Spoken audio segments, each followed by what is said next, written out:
De presos, continúa Maduro en su huida hacia adelante con la represión. Ya van, según Foro Penal, que es una organización de derechos humanos, que es por ejemplo la que ha llevado a Maduro ante el Tribunal Penal Internacional y que solo publica datos después de haberlos verificado con toda la minuciosidad, pues van ya cerca de 1000 detenidos y 11 asesinados.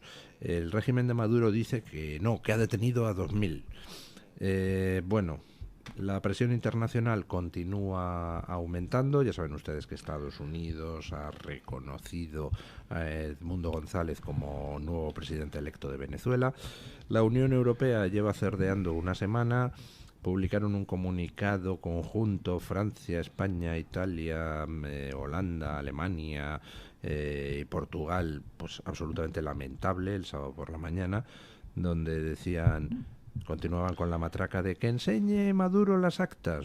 Eso, seguir una semana después con esa estupidez es tremendo, ¿no? Pero anoche hay gente que dice que no es una estupidez. Que no es una Que estupidez. es, venga, daos prisa en hacer las actas. Claro, claro, falsifica algo claro, rápido, venga, Maduro. Vamos, ¿a qué esperas?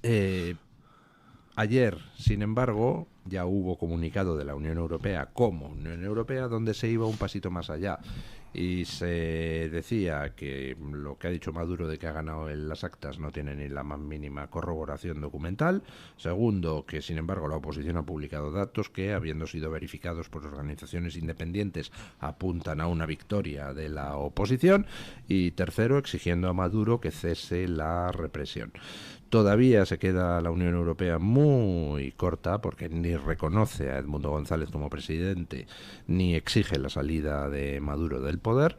Es decir, vamos a remolque de Estados Unidos y todavía seguimos cerdeando en parte, pero bueno, al menos es un avance.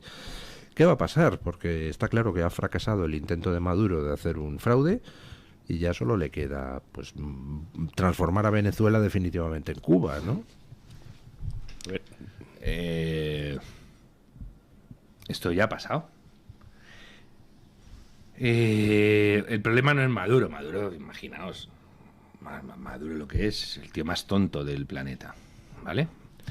El problema es que el régimen es criminal. El régimen es un régimen criminal, está basado en el crimen puro y duro. Y a ver cómo desmontas eso. Ese es el gran problema. ¿Qué sucede con los dictadores? Que saben que si ahora asesinan, dentro de 2 años la gente se ha olvidado. O de 1, o de 6 meses. Sí. Sobre todo en Europa, que somos tan finos. Tienes que ser de izquierdas para poder hacer esto. Aviso. O si quiere alguien ser dictador, esto es solo si eres de izquierdas. O si dices que eres suelen de ser de izquierdas, además. Bueno, fíjate, porque al final, como todo se contamina y se intoxica tanto por razones políticas de baja estofa, pero si tú analizas la retórica y tal del chavismo, dices, bueno, y el chavismo tuvo un mentor, Ceresole, que era fascista, ¿vale? Bueno, los primeros discursos de Hugo Chávez son ultranacionalistas, en fin, que os voy a contar, militaristas, en fin, capitalismo de amiguetes, que os voy a contar. También os puedo contar que el fascismo surgió del socialismo, ¿vale? Es una variante más. Pero claro, algunos pueden llegar a usar esto que os digo ahora, a decir, no son comunistas, son... Mira, chicos, son los vuestros. Son los vuestros. Y gobiernan así porque pueden, gracias a vosotros. ¿Qué sucede? Bueno, lo que digo, que esta gente asesina y sigue en el poder. Y siguen el poder y luego viene Europa y dice, mejor así. Que si no hay éxodos migratorios se les van 7 millones. Más éxodo ya. 7 millones de venezolanos y dicen, no, cuidado, que es que si no puede ser peor. Vale, pues vacían las cárceles, que hace este también. Suelta criminales, los manda a los... No, es que entonces... Como Marruecos. Ahora, es sangrante el doble rasero que se estila internacionalmente, ¿no? Y cuando oyes a los defensores de los derechos humanos en Europa, qué repugnantes son, ¿no? Y de nuevo también a los revolucionarios por cuenta ajena y a los valientes 20 años después, o 30, o 40. Fijaos, imagínate ahora ser Irene Montero e ir de defensora de, no sé, y de la mujer empoderada, y la comparas con María Corina Machado. Hacedlo todos los días, todos los minutos de vuestra vida. Comparad a María Corina Machado con la gentuza que tenemos nosotros aquí, dando lecciones encima.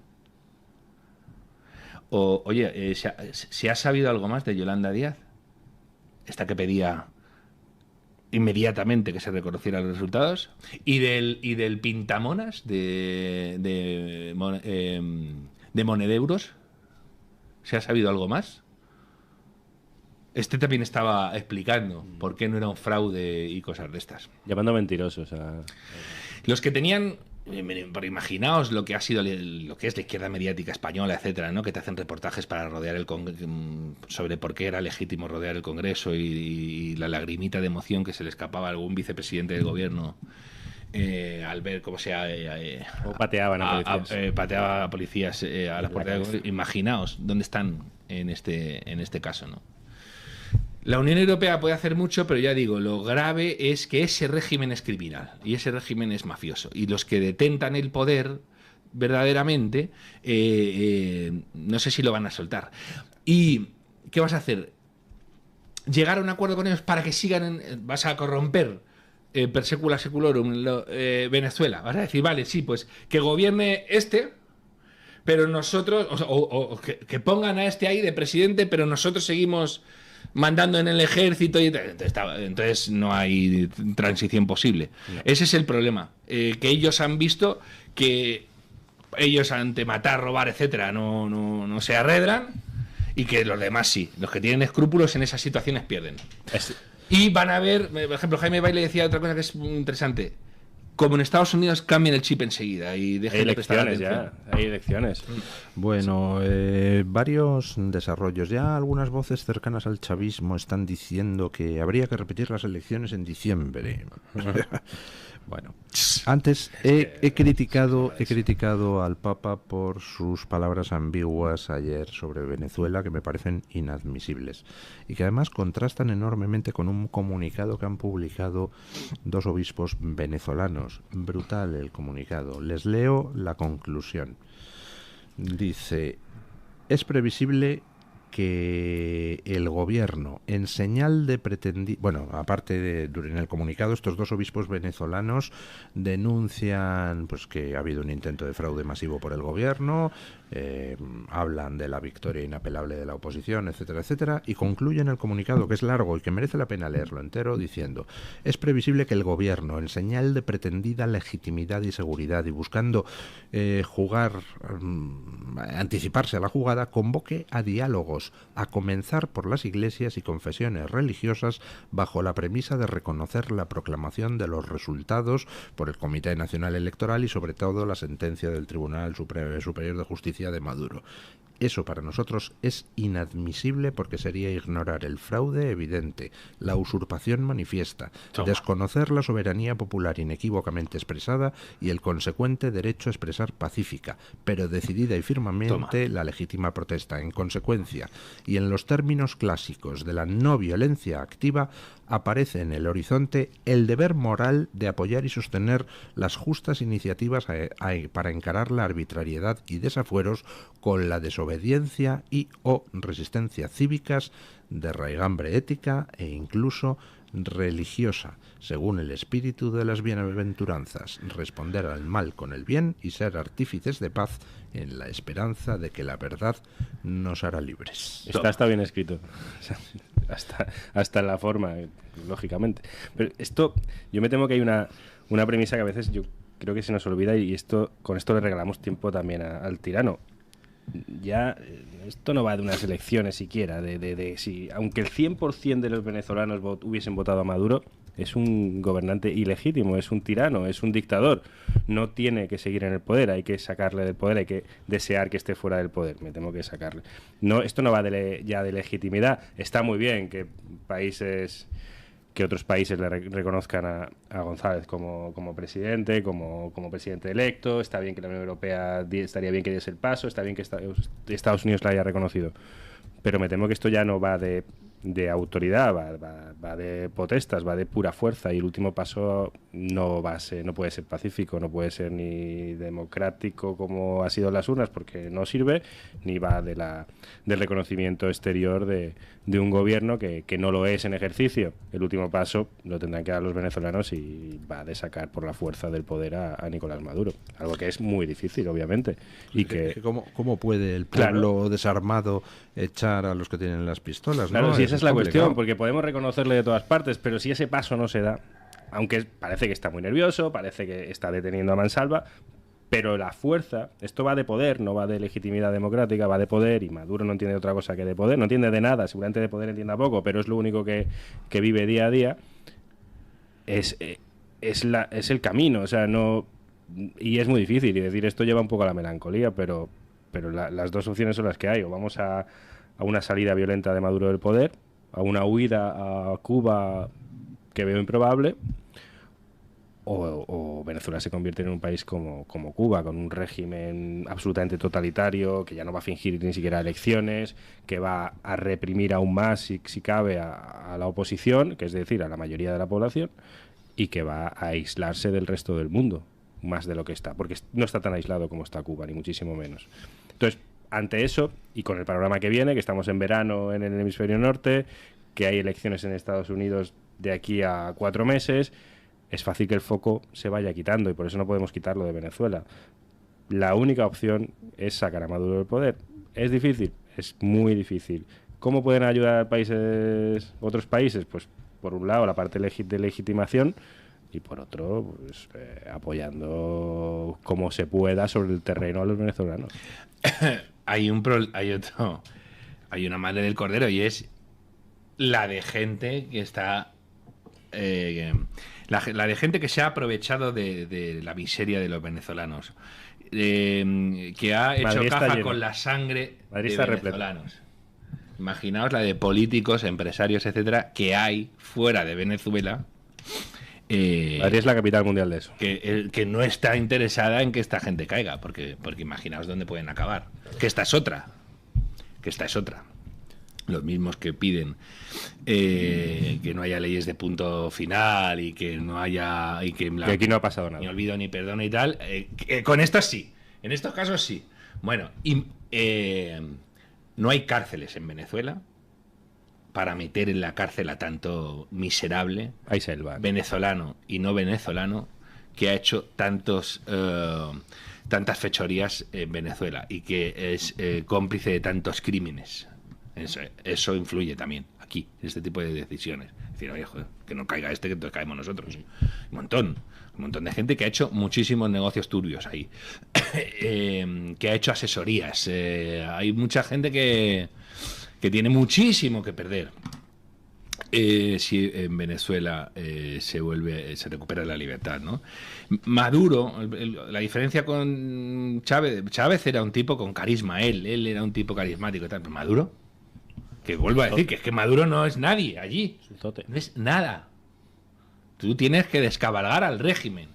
Y cuando se cometió el error de no derrocar a Chávez en aquella intentona que al final acabó convirtiéndose en grotesca, a mí me han dicho amigos venezolanos, dice, en ese momento Chávez se convirtió en un auténtico paranoico, no se fió de absolutamente nadie, laminó a las Fuerzas Armadas y creó una nueva élite, y era todo AMPA y tíos más tontos que él. Maduro. Ahora es más difícil que Maduro encuentre gente más tonta. Ahora, no, pero quiere decir que lo que sucede es que antes tenías ciertos pilares donde apoyarte, es que ahora no. Es que los arrasó, es que llevan mucho tiempo, que se nos ha olvidado. Es que es desde el año 98 que llevan destruyendo Venezuela. Es un cuarto de siglo. Es que es muchísimo tiempo.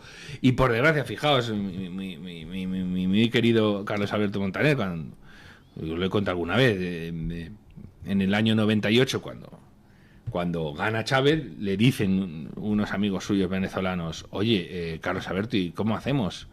Y él dijo, solté una butad como para mitigar la tragedia, ¿no? Dice, bueno, no os preocupéis que los 20 primeros años son los peores, luego ya te vas acostumbrando. En Venezuela los 20 primeros años no han sido los peores, han sido infinitamente peores después. O sea, hay gente que dice, bueno, viene una dictadura, lo pasas muy mal al principio y luego ya te acomodas. No, aquí no ha sido así. Es que Venezuela ahora... Cada día que pasa es peor. Madre mía. Sí, es que Hay una cosa que a mí me llama la atención. Ya he señalado que hay varias, aunque ya hemos visto esto 3 veces, esto de que se convocan elecciones en Venezuela, gana la oposición y luego el régimen pues continúa igual. Pero esta vez hay algunas diferencias. Una diferencia es, por ejemplo, que la oposición esta vez ha estado lista y ha logrado impedir que Maduro cometiera el fraude electoral publicando todas las actas electorales. guardándolas. Sí. Guardándolas. Una segunda diferencia, que por primera vez las propias bases chavistas han apoyado a la oposición. En los barrios populares de Caracas ha ganado la oposición. La gente está derribando estatuas de Chávez. Es decir, ya hay un hartazgo generalizado en todos los segmentos sociales, mientras que antes la contestación era un poco más de gente más acomodada, ¿no? Y luego la tercera diferencia que me llama la atención es que Maduro, a pesar de que está con la represión, no se ha atrevido a hacer lo que hizo anteriormente. A Leopoldo López le arrestaron en mitad de una manifestación y le metieron preso. A María Corina Machado no se han atrevido a arrestarla. Lo cual indica pues una inseguridad por parte del régimen. Hay una cosa muy interesante, y es cuando yo he dicho que en Venezuela no fueron las cosas a peor, o sea, mejor después de 20 años, fueron a peor. Me refiero a los periodos de hiperinflación, etcétera, que provocaron el gran éxodo, como hace 10 años y tal. Paradójicamente, don Luis, a Maduro le puede tirar que 7 millones de venezolanos después y una hiperinflación que ni en Zimbabue, el récord de la hiperinflación en los tiempos modernos lo tenía Zimbabue, la Zimbabue de Mugabe. Yo creo que en Venezuela han dejado, no sé si se dejó ya de medir, porque era absurdo. Ahora, en los últimos 2 años, el régimen empezaba a presumir de que se vivía bien en Venezuela y sacaban imágenes que sus terminales mediáticas difundían de gente de clase alta en Caracas viviendo la vida loca y dándose la gran vida. Y yo recuerdo, vamos, hacían como grandes alardes de horterismo, ¿no? Y entonces en el ático, en un ático, creo que era un restaurante que estaba en un ático, dentro del ático había un Hammer que era una especie de terraza donde dentro tenía como un reservado. Un Hammer, habían metido una limusina Hammer ahí, bueno, en fin, una cosa así super kitsch. Y lo hacían precisamente para decir, ¿lo veis como ya no estamos tan mal? Vale, pues te estás comiendo ahora lo de las expectativas no satisfechas. Están viendo los que te han aguantado todo eso, que los tuyos encima se están chuleando ahora, sin tener que salir siquiera del país, de que se puede vivir bien. Pues toma, porque hay veces que los pueblos se levantan, de hecho yo creo que es general, se levantan cuando pueden respirar un poco, cuando no les da ni para respirar no se pueden levantar. Cuando asesinaron al despreciable Gaddafi no era el peor momento de Libia. ¿Pero qué has generado? Unas expectativas donde ya se te consiente cero y la gente tiene memoria. Gaddafi era un criminal tan despreciable que las cosas que hacía te cuesta creerlas. Vale, pues la gente tiene memoria, sobre todo si viven a tu lado. Y si te encuentran por la calle, en una circunstancia poco propicia para ti, lo vas a pasar muy mal. En Venezuela va a pasar ahora esto. Por eso está... ¿Habéis visto a Maduro? La cara... Hubo un día que decías... Se va a caer aquí redondo. Se ha hecho un Michael Jackson. Estaba blanco. Porque él mismo no sabe si le van a dejar caer los suyos. Aquí va a haber negociaciones de todo tipo. Y como dice Antonio, es que vienen las elecciones de Estados Unidos. Y lo mismo. Y Estados Unidos es un mundo aparte. Hay gente con agenda, que es Kamala Harris y Donald Trump, más pública que la de los demás. Y luego está la DEA luego está el FBI, luego está la CIA, que tienen las suyas. Y estos negocian cosas. Son agendas. Esas. Con gente. Sí, Y por un lado está don Mario Noya, que ejerce su derecho a la libertad de expresión, y por otro lado está don Antonio Muloni, que es mucho hago lo que más, puedo, más tímido, y entonces... Yo aquí soy la oposición, hago lo que puedo con Mario. Bueno, toquemos brevemente el tema, porque se nos acaba el tiempo, de Pedro Sánchez y sus intentos de amedrentar al juez Peinado.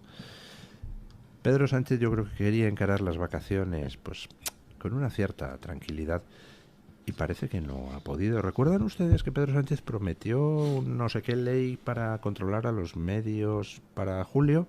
¿Qué ha pasado con esa ley? Ha estado muy ocupado con los problemas judiciales de su esposa.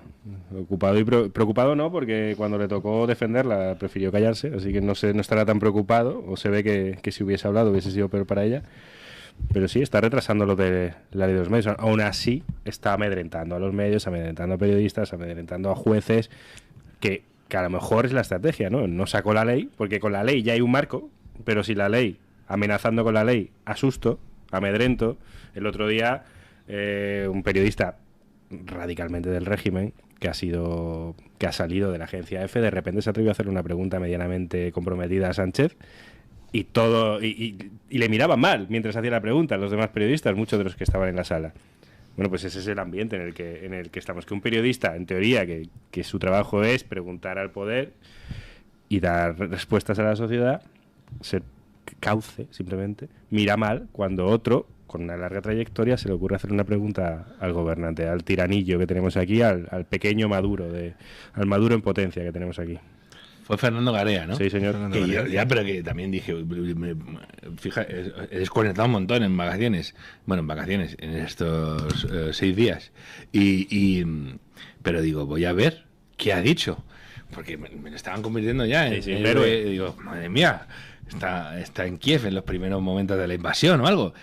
Y digo, si estamos considerando esto ya heroico, tenemos un problemazo. Para él sí. Y va Pedro Sánchez, no sé si visteis, que dice, bueno, voy a responder esas preguntas. Siempre respondo, dijo. Y dice, alguna de ellas valorativa. Perdóname. Que estaba diciendo, oye, qué aberración es que un periodista haga una pregunta valorativa. Así estamos. Y como dice Antonio, que ahora ha conseguido dejarme hablar. Como dice, lo desolador es el panorama que tenemos en los medios. Decís vosotros, dice don Luis, oye, ¿qué pasa con esta ley que pedía o que anunciaba Pedro Sánchez? Y que pedía la izquierda mediática. En los medios de izquierda han pedido que se amordace a la prensa. Es que los medios de izquierda han pedido eso, ellos. Ojalá les pase, mirad lo que os digo. Ojalá les pase. Ojalá cierren. Ojalá les pongan en la mira. Estos a los que están defendiendo. Ojalá. Y ojalá yo no diga, ay, os lo dije. Cuando digan, ay, tengo un problema con el poder. ¿Cómo iba a imaginar yo? ¿Cómo ibas a imaginar tú? Mira, pues si algo malo tiene que pasar en los medios, que os pase a vosotros. Yo esto siempre se lo recomiendo a todo el mundo. Alguien tiene que ser objeto de una denuncia falsa de una feminista, etcétera. Por favor, lo pido, que sea uno de los que lo ha defendido. Pues con los medios exactamente igual. Ojalá os pase. Lo que pasa es que para que les ocurra a los medios tiene que pasarles antes a los medios afines al poder, claro. A todos los que no somos afines al poder.